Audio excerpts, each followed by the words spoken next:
ওই গাছের নিচে আমি লুকিয়ে লুকিয়ে খাবার রেখে দেব, পরে বলবো দেবতার প্রসাদ, কেউ জানতে পারবে না। এরপরে তারা সকলে মিলে সেই গাছের সন্ধানে বেরিয়ে পড়ল।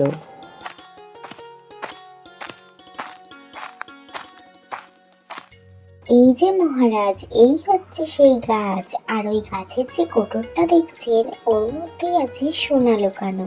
এই গাছেরই আমাদের ভালো করে যত্ন নিতে হবে। সত্যি চালাক চাঁদ, তোমার কোনো জবাব নেই। তুমি ঠিক খুঁজে খুঁজে গাছটা বার করলে। আজ থেকে যে কোনো বড় সিদ্ধান্ত নেওয়ার হলেই তোমার কাছ থেকেই নেব।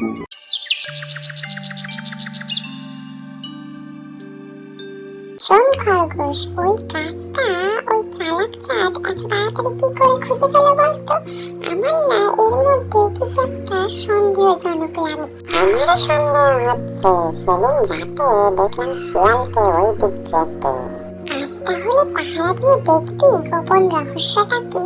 হ্যাঁ রে, তাই করবো। তাহলে চল যাওয়া যাক।